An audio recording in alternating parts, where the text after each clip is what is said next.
मेरा नाम प्रियंका है। मैं एक हाई क्लास फैमिली से बिलोंग करती हूँ। मेरे पिता का बहुत बड़ा बिजनेस था।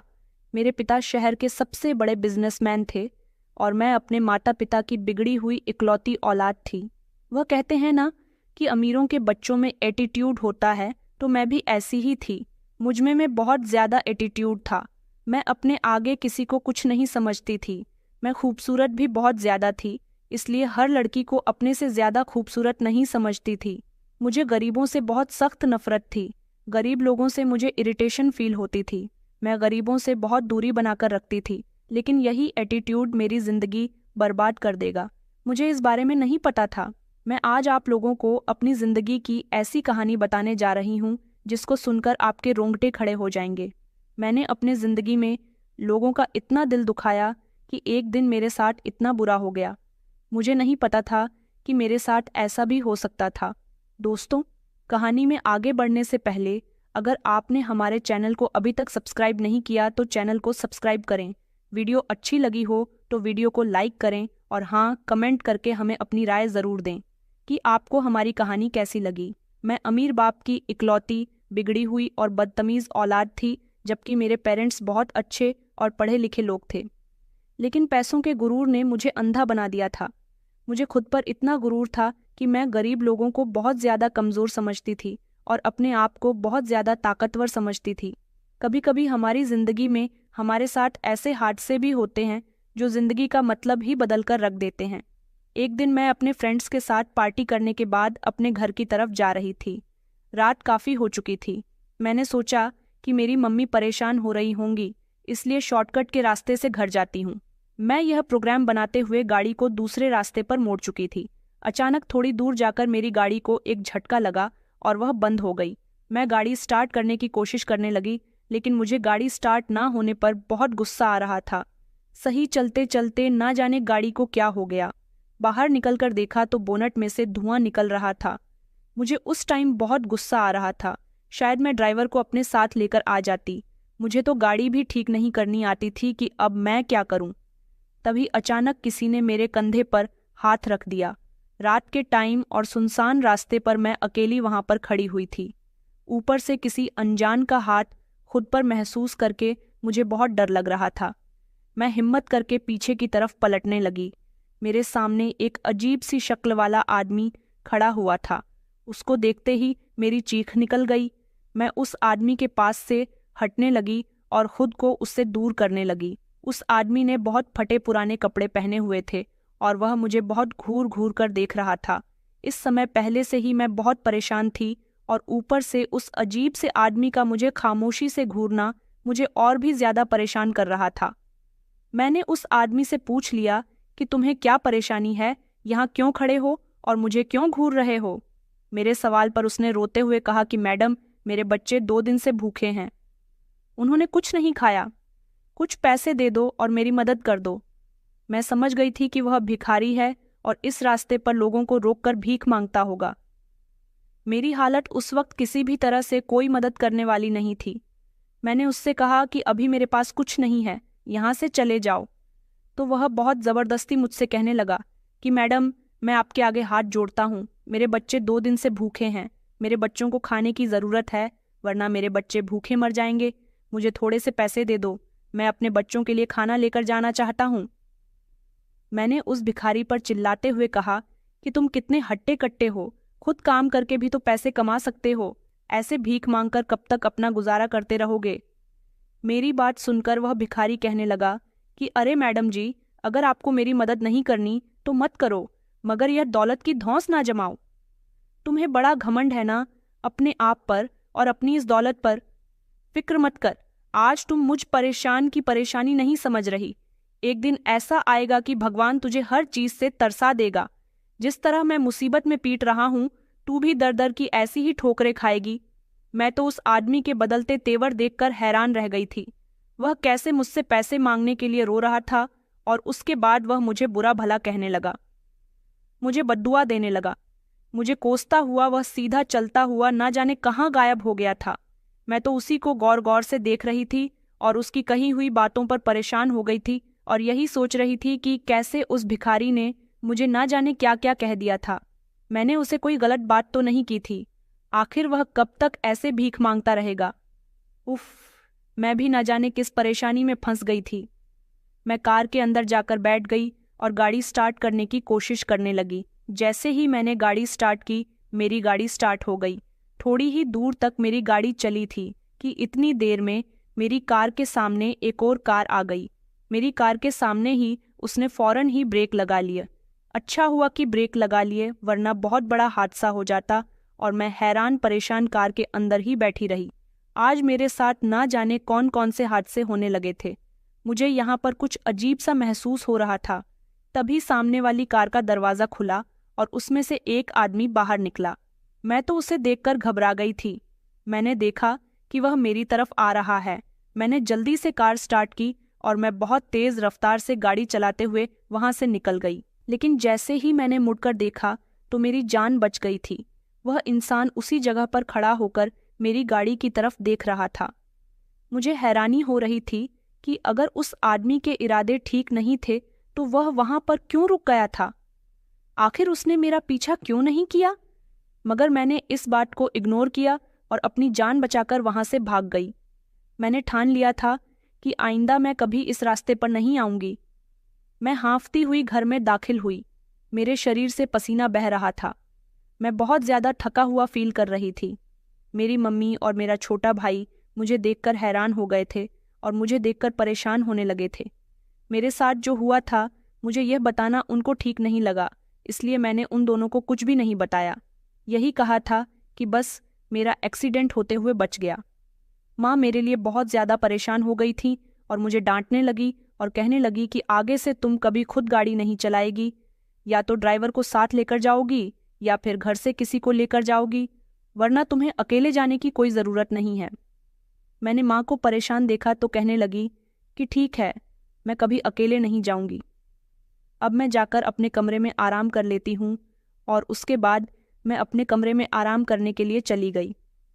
फ्रेश होने के बाद मैं अपने बेड पर जाकर लेट गई। लेटते ही मुझे वो सारी बातें याद आ रही थीं और मेरी आंखों के सामने उस भिखारी का चेहरा घूम रहा था। मैं ना चाहते हुए भी यह सोचने पर मजबूर हो गई थी कि आखिर यह सब कुछ क्या था। मुझे लगा शायद मैं इस बारे में कुछ ज़्यादा ही सोच रही हूँ। अगले दिन मैं उठी तो हमारे घर में एक नया लड़का आया हुआ था। मैंने माँ से पूछा कि यह नया लड़का कौन है, क्या आपने कोई नया नौकर रख लिया है? माँ ने कहा कि यह लड़का घर के कामों के लिए नहीं है, बल्कि इमरजेंसी में अगर कोई भी काम होता है तो तुम इससे ही करवाना। यह लड़का हमने तुम्हारे काम के लिए रखा है। उस लड़के की एज लगभग 20 से 21 साल होगी। मैं जब ब्रेकफास्ट करने के लिए गई तो मुझे पता चला कि मेरे डैड शहर से बाहर किसी काम के लिए गए हैं। ब्रेकफास्ट करते टाइम मम्मी ने मुझे एक बात बताई। मेरा छोटा भाई स्कूल गया हुआ था। मम्मी और मैं नाश्ता करते हुए बातें कर रहे थे। मम्मी ने मुझे कहा कि अब यह लड़का हमेशा तुम्हारे साथ रहेगा और तुम्हारे साथ ही घर से बाहर जाया करेगा। मैंने इसको तुम्हारा बॉडीगार्ड बना दिया है।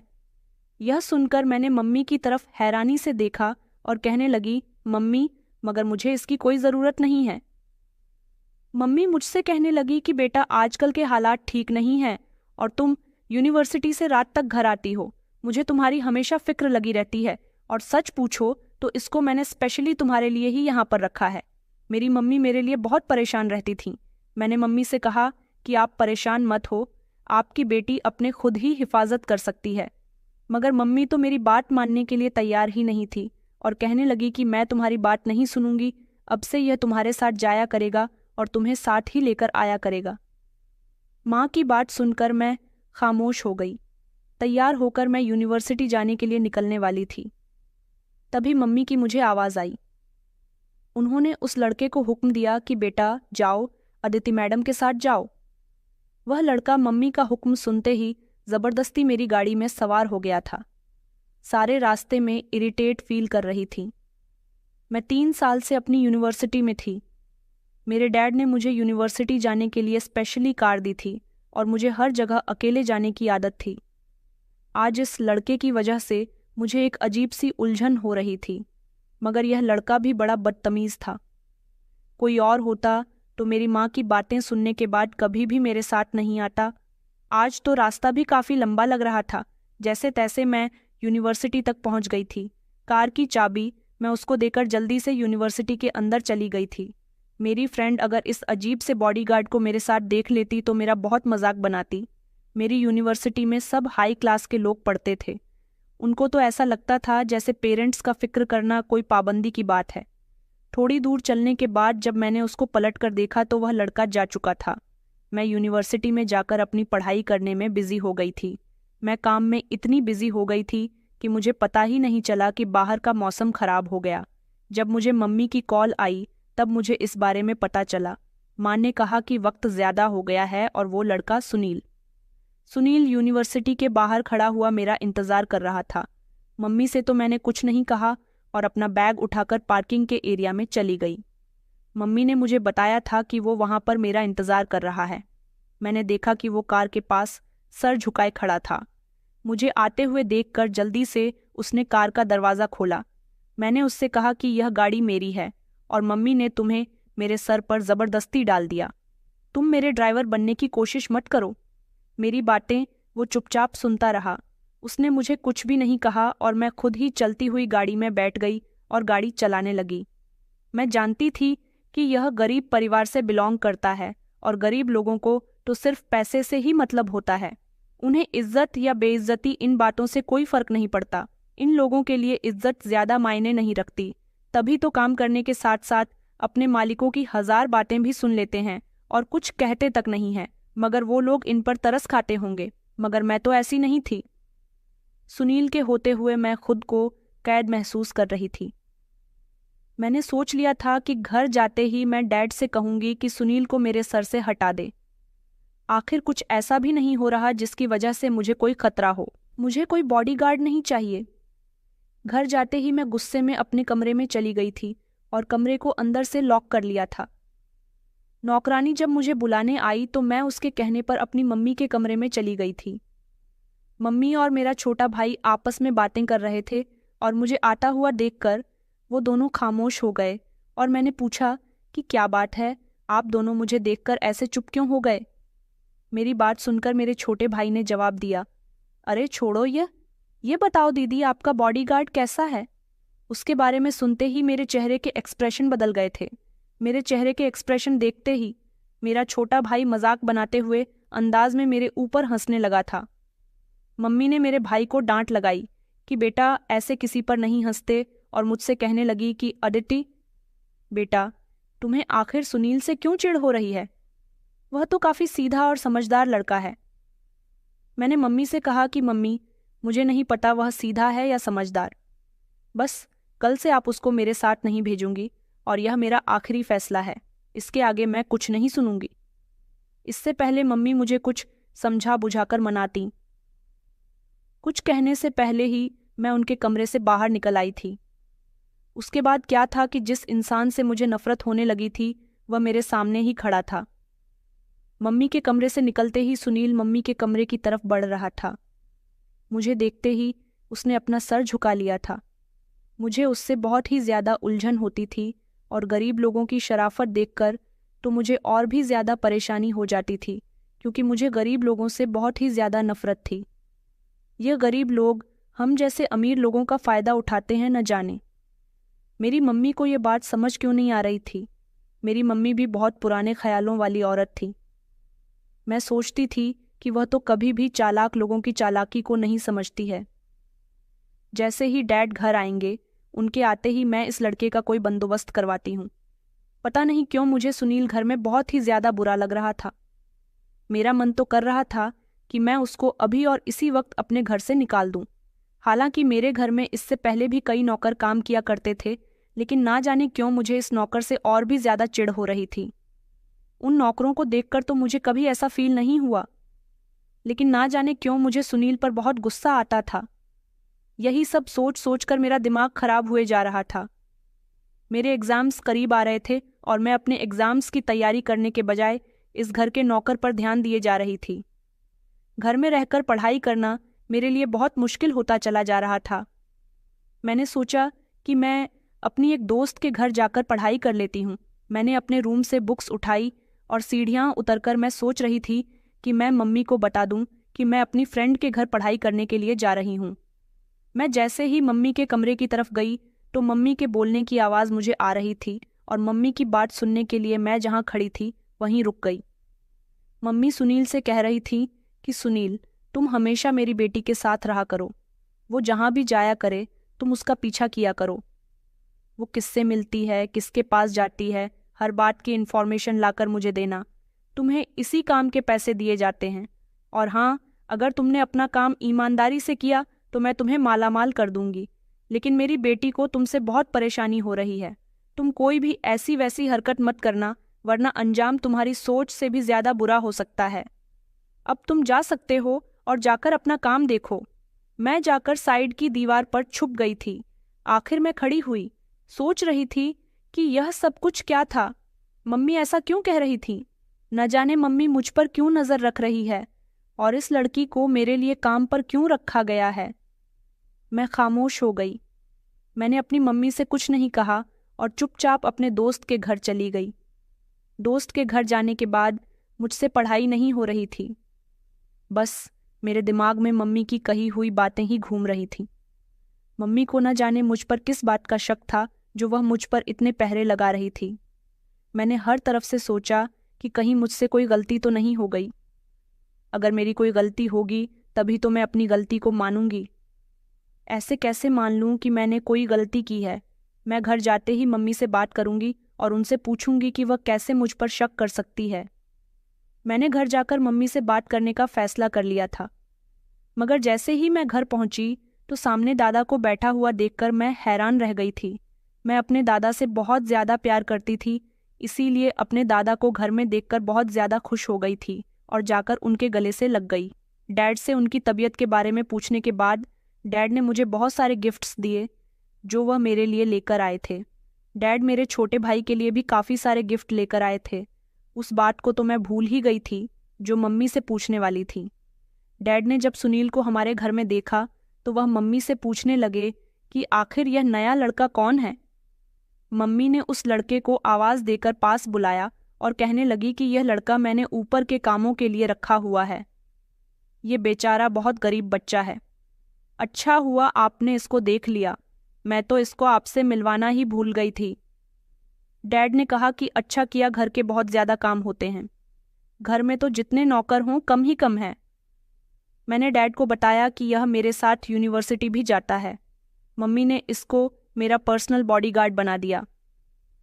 मम्मी को शायद यह नहीं पता था कि मैं डैड को इसके बारे में बता सकती हूँ, तो मम्मी घबराने लगी और डैड से कहने लगी कि नहीं, मैंने इसको इसलिए अदिति के साथ भेजा था कि आजकल का माहौल बहुत ज़्यादा ख़राब चल रहा है। हमारी बेटी अकेली जाती है और अकेली ही आती है, उसके साथ कोई ऊंच नीच ना हो जाए, बस इसीलिए डैड कहने लगे कि अच्छा ठीक है, कोई बात नहीं, रख लिया तो रख लिया। मगर मुझे अपनी बेटी पर पूरा भरोसा है, वह कोई ऐसा वैसा काम नहीं करेगी जिसकी वजह से हमारा सर नीचा हो। मुझे मेरी बेटी पर बहुत ज़्यादा भरोसा है। मैंने हंसते हुए अपने डैड की तरफ देखा जो कि मुझ पर बहुत ज़्यादा भरोसा कर रहे थे। वैसे भी मुझे उस टाइम अपने डैड की मोहब्बत और दिलासे की ज़रूरत थी और वह मुझे मिल गया था। और अब मम्मी उस लड़के के कहने पर मुझे कोई भी फ़र्क नहीं पड़ता था। डैड ने जो भी कहा था वह सुनकर मेरे दिमाग की सारी परेशानियां कम हो गई थीं। अगले दिन मैं खामोशी से उस लड़की के साथ यूनिवर्सिटी चली गई थी। मैं समझ गई थी कि मैं इस लड़के से जितना भी दूर जाने की कोशिश करूंगी, मम्मी इतना ही इस लड़के को मेरे पीछे लगाएंगी। वैसे भी अब मुझे किसी बात का डर नहीं था। यह क्या, इसके घर वाले भी मेरे ऊपर नज़र नहीं रख सकते थे। वह दिन बहुत अच्छा था। अचानक मुझे एक काम से कुछ बुक्स लेने के लिए दूसरी यूनिवर्सिटी के लाइब्रेरी जाना पड़ गया था। घर जाने में मुझे काफ़ी देर हो गई थी और शहर में पता नहीं क्यों हड़ताल हो गई थी। मैं तो बहुत ज़्यादा घबरा गई थी। सोचा कि घर पर फ़ोन करके बता दूं कि मुझे देर हो जाएगी, मगर फ़ोन तो यूनिवर्सिटी में ही रह गया था। बहुत ज़्यादा परेशान हो गई थी मैं और सड़क के किनारे चल रही थी। रात के 12 बजे थे। मुझे डर महसूस होने लगा था। अचानक एक गाड़ी मेरी तरफ आई और मेरे सामने आकर रुक गई। अगर ब्रेक नहीं लगता तो मेरी जान भी जा सकती थी। मेरा दिल तेज़ी के साथ धड़क रहा था। धड़कते दिल के साथ मैं उस गाड़ी को देख रही थी। वह गाड़ी मुझे कुछ जानी पहचानी सी लग रही थी। तभी गाड़ी से एक लड़का उतरा। उसे देखकर मैं गुस्से में आ गई थी और उससे कहने लगी कि तुम्हारी इतनी हिम्मत कि तुम मेरी ही गाड़ी मुझ पर चढ़ाने वाले थे। वह लड़का कोई और नहीं बल्कि सुनील था। मैंने उससे कहा, तुम आखिर खुद को समझते क्या हो, और इस गाड़ी में बैठने की तुम्हारी औकात नहीं है। ये गाड़ी मुझे मेरे डैड ने मेरे बर्थडे पर गिफ्ट की थी। तुम्हें पता भी है कि इस गाड़ी की कीमत कितनी है। तुमने इस गाड़ी में बैठकर इस गाड़ी की वैल्यू कम कर दी, और जबकि तुम मेरी गाड़ी में बैठ गए हो तो तुम मुझे ही मारना चाहते हो। वह चुपचाप मेरी सारी बातें सुन रहा था। मैंने जब उसको चुप देखा तो मैं कहने लगी, अब मुझसे कुछ बोलोगी या नहीं? क्यों बैठे थे मेरी गाड़ी में? तो वह कहने लगा कि जी, मुझे साहब जी ने आपको देने के लिए भेजा था, आप गाड़ी में बैठ जाइए। मैंने उसे नहीं पूछा कि आखिर उसे कैसे पता चला कि मैं यहाँ पर हूँ। यह तो मुझे पता था कि मेरे यूनिवर्सिटी के अंदर जाते ही बाहर खड़ा होकर वह मेरा इंतज़ार करता है, और आज भी जब मैं दूसरी यूनिवर्सिटी गई थी तब भी उसने मेरा पीछा किया होगा। मैं यही सब सोच रही थी कि अचानक उसने गाड़ी घर की तरफ लेने के बजाय दूसरे रास्ते पर मोड़ ली थी। मैंने देखा और उससे कहा कि यह घर का रास्ता नहीं है, तो सुनील मुझसे कहने लगा कि मैडम, शहर के हालात बहुत खराब हैं और सारे रास्ते भी बंद हैं, हमें इसी रास्ते से जाना होगा। मैं चुप हो गई और गाड़ी में बैठ गई। गाड़ी कुछ दूर तक ही चली थी कि अचानक गाड़ी रुक गई। मैं घबरा गई थी और उससे पूछने लगी कि तुमने गाड़ी क्यों रोक दी? तो उसने मुझसे कहा कि मैडम, गाड़ी बंद हो गई। मैंने उससे कहा, तो बाहर जाकर देखो कि गाड़ी को क्या हुआ है, मेरी शक्ल क्या देख रहे हो? वह गाड़ी से बाहर चला गया। जब काफ़ी देर हो गई तो मैं भी गाड़ी से बाहर चली गई और उससे कहने लगी कि क्या हुआ है गाड़ी में, गाड़ी ठीक नहीं हुई अभी तक। उसने मुझसे कहा कि मैडम, समझ नहीं आ रहा कि गाड़ी में क्या हुआ है। मैं परेशान हो गई थी कि ना जाने अब क्या होगा। अचानक एक गाड़ी हमारे सामने आकर रुक गई और उस गाड़ी में 3 लड़के थे। वह तीनों तेजी से बाहर निकले और उन्होंने सुनील को पकड़ लिया। मैं तो यह सब देखकर घबरा गई थी और अचानक इस हमले से संभल नहीं पा रही थी और चीखने लगी, मगर वहां कोई होता तो मेरी चीखें सुनता। दूर दूर तक कोई नजर नहीं आ रहा था। उनमें से एक लड़के ने मेरे मुंह को दबोच लिया और मैं बेहोश हो गई। उसके बाद मुझे कुछ होश ही नहीं रहा। जब मैं होश में आई तो मुझे कुछ खुशबू महसूस हो रही थी। मैं अपनी आंखें खोलने की कोशिश कर रही थी। ना जाने मेरे शरीर को क्या हो गया था। मेरे शरीर में तो बहुत दर्द हो रहा था। मैं खुद को संभाल नहीं पा रही थी और ना होश में आ रही थी। मुझ में इतनी हिम्मत भी नहीं थी कि मैं उठकर बैठ सकूं। मैंने अपने पैरों को हिलाने की कोशिश की, मगर मेरे पैर किसी ने बुरी तरह से जकड़े हुए थे। मुझे लगा जैसे मैं किसी कैद में हूँ, मगर मैं कहाँ पर थी मुझे तो कुछ समझ ही नहीं आ रहा था। मुझे कुछ साफ नजर नहीं आ रहा था। सब कुछ धुंधला धुंधला सा दिख रहा था। आसपास से कुछ आवाजें भी आ रही थीं, मगर समझ में नहीं आ रहा था कि यह किस चीज की आवाज है। मेरे सर में तो बहुत तेज दर्द हो रहा था और आंखें भी बंद होने पर मजबूर हो रही थीं। तभी मुझे आवाज आई, कोई कह रहा था कि इस लड़की का बहुत ध्यान रखना, ये बहुत चालाक लड़की है। फिर किसी ने जवाब दिया कि अरे आप फिक्र मत करो, ये लड़की चालाक है तो हम भी इससे 2 कदम आगे हैं। आप मुझे अच्छे से जानते हो, ये लड़की जितनी चालाक है उतनी ही खूबसूरत भी है। बहुत ही अच्छा माल लाए हो, इस माल के तो तुम्हें दुगने पैसे मिलेंगे। अब की बार तुम बहुत ही अच्छा माल लेकर आए हो। वाह, तुमने तो मेरा दिल ही जीत लिया। कोई औरत किसी आदमी से बात कर रही थी, लेकिन आदमी की आवाज कुछ जानी पहचानी सी लग रही थी। लेकिन यह औरत कौन थी मुझे समझ नहीं आ रहा था और ना ही मुझे कुछ दिखाई दे रहा था। मेरे मुंह पर टेप लगा हुआ था और मैं हाथ पैर मार रही थी, लेकिन मैं खुद को होश में भी नहीं ला पा रही थी। मुझ में हिम्मत नहीं थी कि मैं सब कुछ ठीक से देख सकूं। मुझे ऐसा लगा जैसे कमरे में मैं अकेली हूं और जो लोग मेरे पास खड़े हुए बातें कर रहे थे वह मेरे पास से जा चुके थे। अब मैं अकेली थी और यहाँ पर मैं कैसे आई थी, मैं इस बात से बेखबर थी। मुझे बहुत तेज प्यास लग रही थी। मैं कुछ बोल भी नहीं पा रही थी क्योंकि मेरे मुंह पर टेप लगा हुआ था। थोड़ी देर के बाद कमरे में कोई आया और उसने बहुत बेदर्दी से मुझे उठाकर बैठा दिया और झटके से मेरे मुंह से वह टेप हटा दिया और मैं होश में आ गई थी। मैंने चारों तरफ नज़र घुमा घुमा कर देखा तो मैं देखकर हैरान रह गई थी, और जो इंसान मेरे सामने बैठा हुआ था वह हाथ में पानी का गिलास लिए हुए मेरे पास बैठा था। मैं पानी पीना तो भूल चुकी थी, लेकिन जहाँ पर मैं मौजूद थी वहाँ का नज़ारा देखकर मैं खुद को होश में लाने की कोशिश कर रही थी। एक औरत मेरे सामने बैठी हुई थी और वह बड़ी बदतमीजी से मुझसे कह रही थी कि अरे क्या हुआ, चिकनी जगह पसंद नहीं आई क्या? अरे परेशान ना हो रानी, मुझे तेरे होश में आने का ही इंतजार था।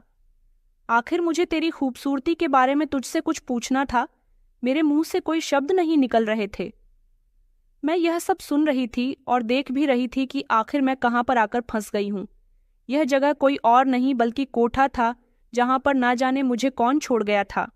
आखिर मैं यहाँ पर कैसे आई और मेरा यहाँ पर क्या काम है? इतने सारे सवाल मेरे दिमाग में घूम रहे थे। मैं सोच सोच कर पागल होती जा रही थी। मेरी आंखों से आंसू निकल रहे थे। जो औरत मेरे सामने बैठी हुई थी वह बहुत ज्यादा तैयार होकर बैठी थी और मुझसे कहने लगी कि अरे ओ रानी, तुम मुझे देखकर हैरान क्यों हो रही है?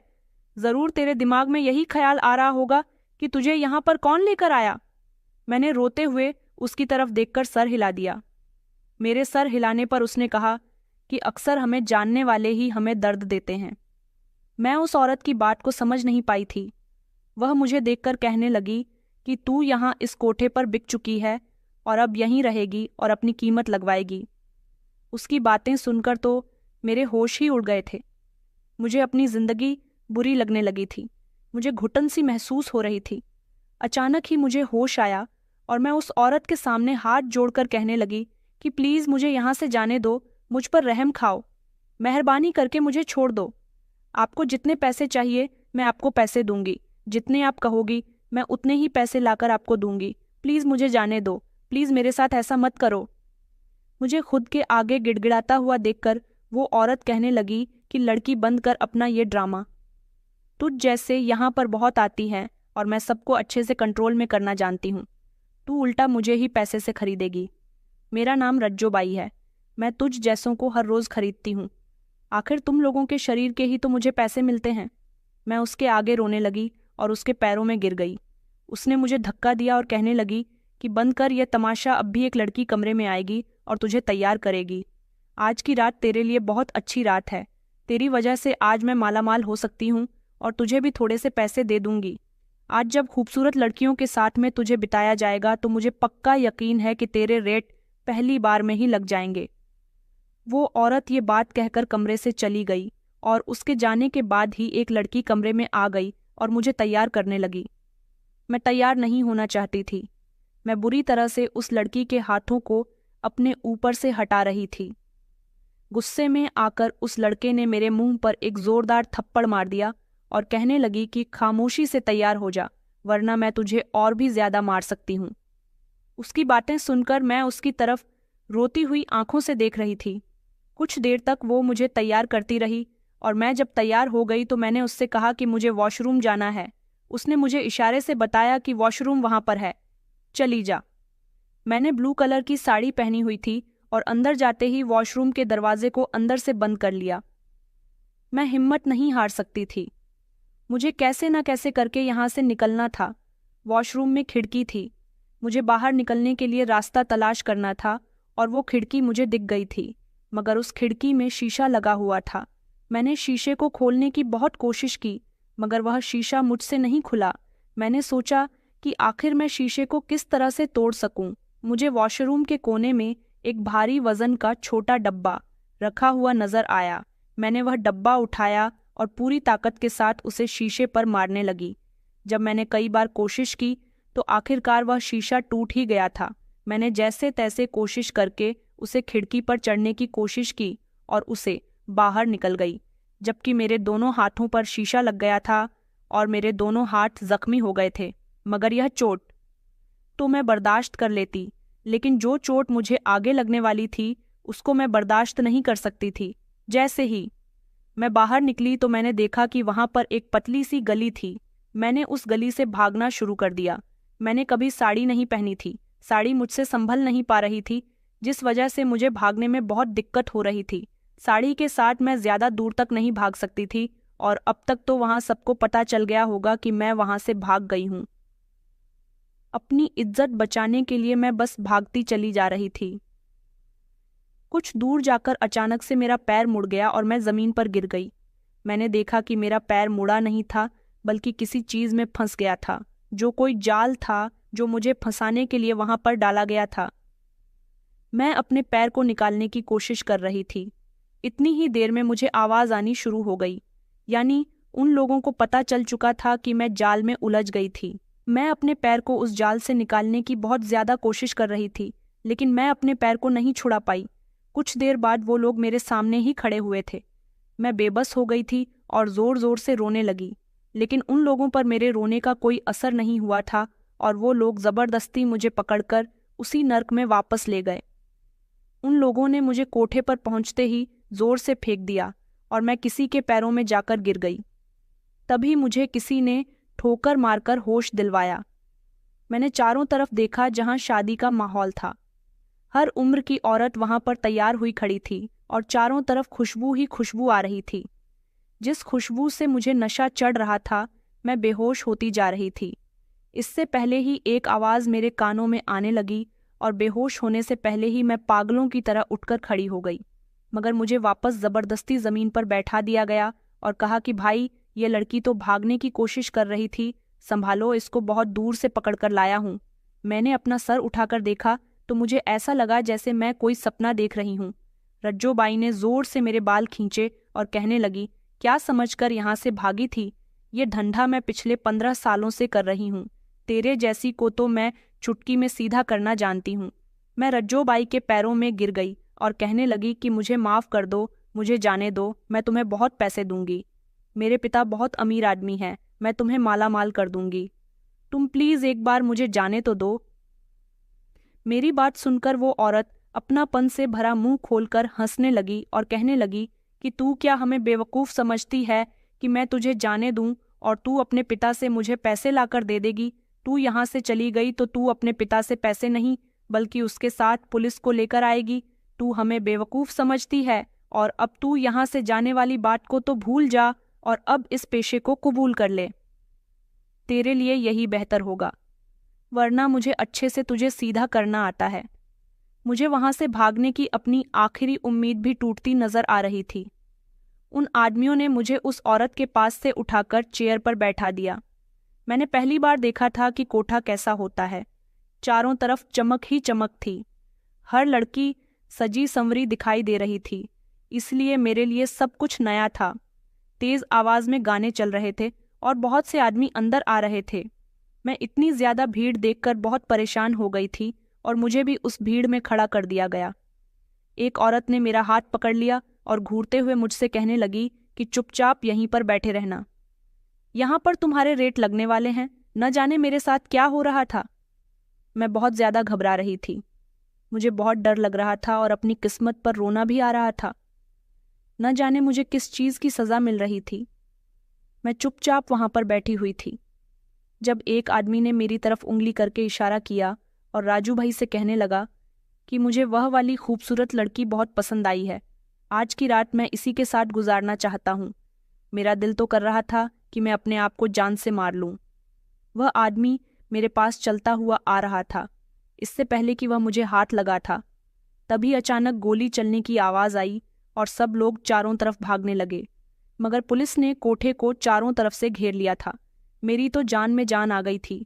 मेरा दिल बहुत ज़ोर ज़ोर से धड़क रहा था, लेकिन मेरे दिल को सुकून मिल गया था। मुझे तसल्ली हो गई थी कि अच्छा हुआ यहाँ पर पुलिस आ गई। इतनी ही देर में रज्जो बाई ने मेरी गर्दन पर चाकू लगा दिया। मेरी तो सांस ही रुक गई थी। उसने मुझसे कहा कि अगर तू ज़रा भी हिली तो मैं चाकू से तेरी गर्दन काट दूंगी। पुलिस ने जब मेरी गर्दन पर चाकू रखा हुआ देखा तो पुलिस ने अपने आदमियों से कह दिया कि बंदूक नीचे कर लो। पुलिस ने रज्जू भाई से कहा कि देखो, यह जो तुम कर रही हो वह गैर कानूनी काम है और अगर तुमने इस लड़की को नुकसान पहुंचाया तो उसकी सज़ा तुम्हें बहुत ज़्यादा मिलेगी। इसलिए तुम्हारे लिए यही बेहतर होगा कि तुम चुपचाप इस लड़की को जाने दो और खुद को हमारे हवाले कर दो। रज्जो बाई कहने लगी कि अरे जा जा, मुझे कानून सिखाने वाले बहुत देखे हैं। मैंने तुझ जैसे, अगर मुझे तूने यहाँ से जाने नहीं दिया तो मैं इस लड़की की जान ले लूंगी। तभी अचानक मैंने अपना दिमाग दौड़ाया और देखा कि यह दोनों आपस में बातें करने में बिजी हैं, तो मैंने रज्जो के हाथ पर जोर से काट लिया। मेरे काटने की वजह से रज्जो बाई के हाथ से चाकू भी गिर गया और वह चाकू जमीन से उठाकर मैंने रज्जोबाई की गर्दन पर लगा दिया। उस टाइम शायद रज्जोबाई को मुझसे ऐसी हिम्मत की उम्मीद नहीं थी, इसलिए वह हैरान होकर वहां पर खड़ी थी।